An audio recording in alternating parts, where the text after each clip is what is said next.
رسول اللہ صلی اللہ علیہ وسلم جب تک مکہ میں رہے اس زمانے میں بھی آپ صلی اللہ علیہ وسلم بیت المقدس کی طرف رخ کر کے نماز پڑھتے تھے، اور پھر اس کے بعد جب آپ مدینہ منورہ تشریف لے آئے تو یہاں بھی کچھ کم 1.5 برس تک آپ بیت المقدس یعنی مسجد اقصیٰ کی طرف منہ کر کے ہی نماز پڑھتے رہے، یعنی مسلمانوں کا پہلا قبلہ بیت المقدس تھا۔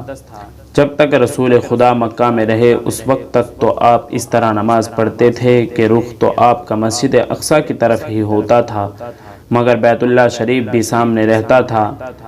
اس کے بعد آپ نے ہجرت فرمائی اور مدینہ میں قیام فرمایا۔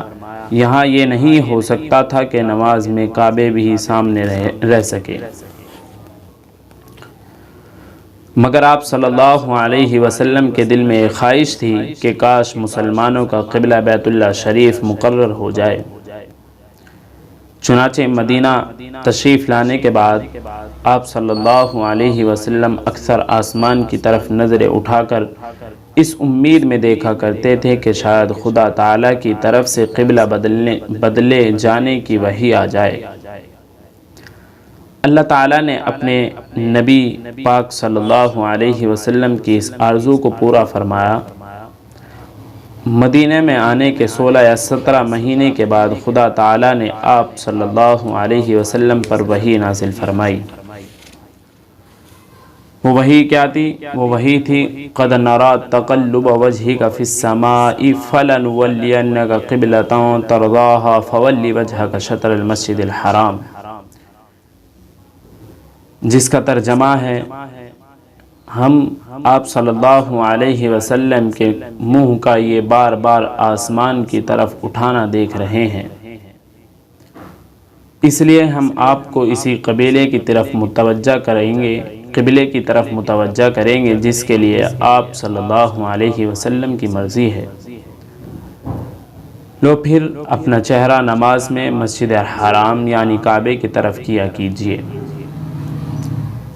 اس طرح خدا تعالیٰ نے اپنے نبی صلی اللہ علیہ وسلم کی خواہش پوری فرمائی اور آپ کو اس کی اجازت دی کہ آئندہ سے آپ اپنا قبلہ مسجد اقصیٰ کی بجائے بیت اللہ شریف کو بنائیں۔ جب یہ آیت نازل ہوئی تو آپ مسجد نبوی میں ممبر پر تشریف لے گئے اور صحابہ کے سامنے وہی تلاوت فرمائی تاکہ آئندہ سے تمام مسلمان نمازوں میں اپنا منہ کعبے کی طرف رکھیں۔ اس اعلان کے بعد آپ صلی اللہ علیہ وسلم نے کعبے کی طرف رخ کر کے سب کو ظہر کی نماز پڑھائی۔ قبلہ بدل جانے کا حکم 2 ہجری میں نازل ہوا۔ اس وقت تک اللہ تعالیٰ نے رسول پاک صلی اللہ علیہ وسلم کی امت پر روزے فرض نہیں فرمائے تھے۔ یہ حکم بھی اسی سال ہوا۔ ماہ شعبان کے آخری دنوں میں خدا نے رسول پاک صلی اللہ علیہ وسلم پر وحی نازل فرمائی جس کے ذریعے تمام مسلمانوں کو رمضان کے روزے رکھنے کا حکم ملا۔ وہی کیا تھی؟ وہی تھی شہر رمضان الذی انزل فیہ القرآن ھدی للناس وبینۃ من الھدی والفرقان فمن شہد منکم الشہر فلیصم،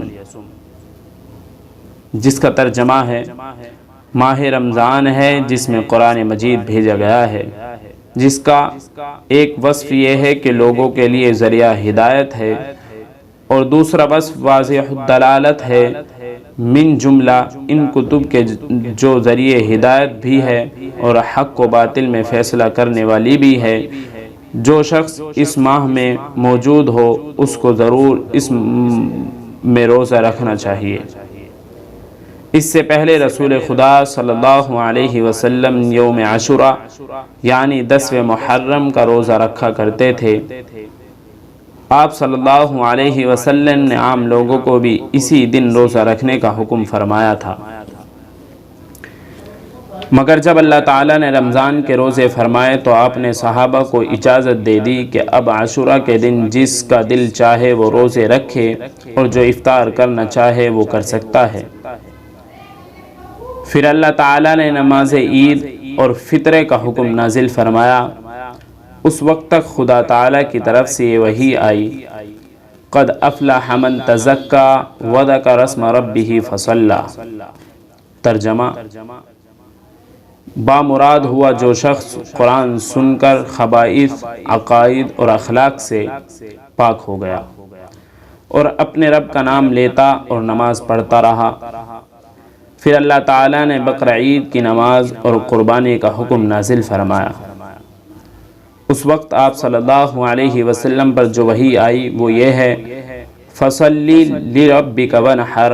ترجمہ: سو ان نعمتوں کے شکر یہ میں آپ اپنے پروردگار کی نماز پڑھیے اور قربانی کیجیے۔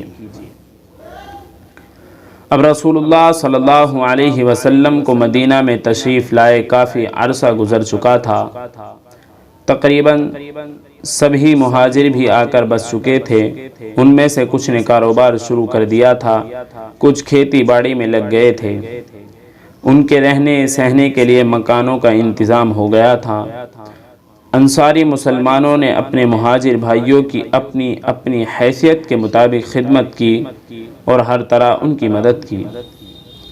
ادھر یہ کہ آہستہ آہستہ خدا کی طرف سے اسلامی احکام بھی نازل ہوتے جا رہے تھے۔ عبادتوں میں نماز، زکوٰۃ اور روزے فرض ہو چکے تھے۔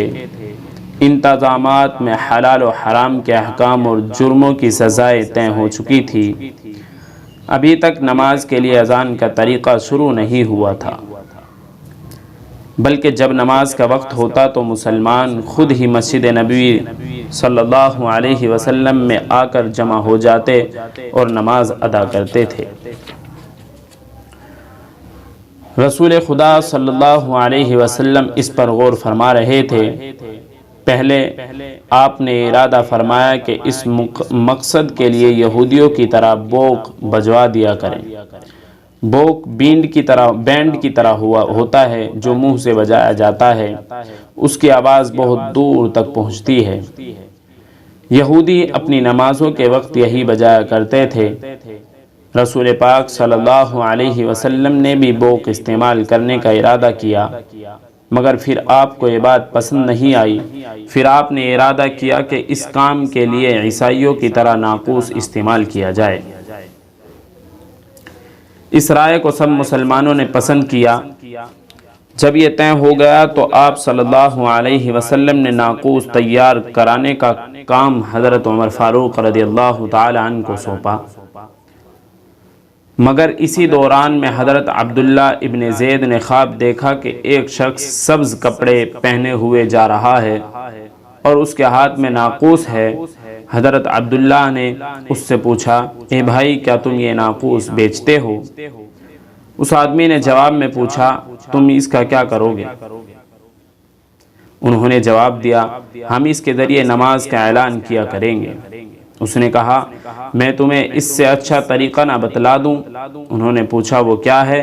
اس نے کہا: تم اس طرح کہا کرو: اللہ اکبر، اللہ اکبر، اللہ اکبر، اللہ اکبر، اشہد ان لا الہ الا اللہ، اشہد ان لا الہ الا اللہ، اشہد ان محمد رسول اللہ، اشہد ان محمد رسول اللہ، حی علی الصلاۃ، حی علی الصلاۃ، حی علی الفلاح، حی علی الفلاح، اللہ اکبر، اللہ اکبر، لا الہ الا اللہ۔ حضرت عبداللہ نے رسول پاک صلی اللہ علیہ وسلم کی خدمت میں حاضر ہو کر یہ خواب سنایا اور اذان کے الفاظ دہرائے۔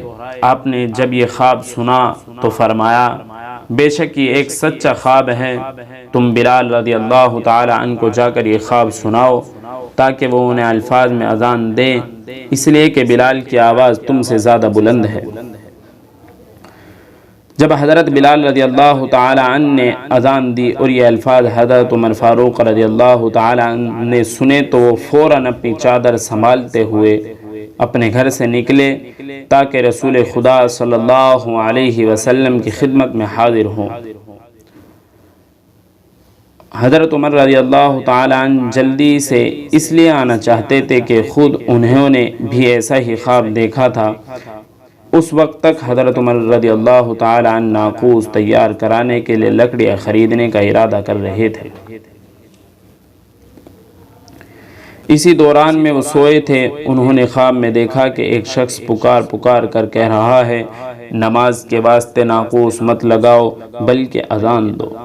حضرت عمر رضی اللہ تعالی عنہ نے رسول کریم صلی اللہ علیہ وسلم کے خدمت میں حاضر ہوئے اور عرض کیا، یا رسول اللہ، اس ذات کی قسم جس نے آپ کو سچائی دے کر بھیجا، میں نے بھی بالکل ویسا ہی خواب دیکھا ہے جیسا عبداللہ نے دیکھا ہے۔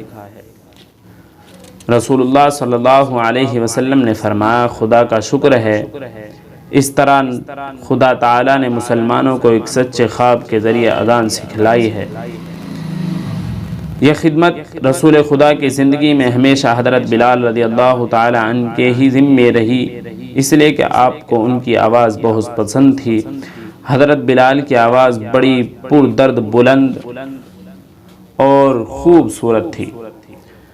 مسجد نبوی کے برابر بنی نجار کی ایک عورت کا مکان سب سے زیادہ اونچا تھا۔ حضرت بلال رضی اللہ تعالی عنہ روزانہ سحری کے وقت وہاں آ کر مکان کے اوپر چڑھ جاتے اور وہاں بیٹھ کر فجر یعنی پو بیٹھنے کا انتظار کیا کرتے تھے۔ جب فجر کا وقت ہو جاتا تو وہ انگڑائی لے کر اٹھ جاتے، یعنی دعا پڑھتے اور اس کے بعد اذان دیتے۔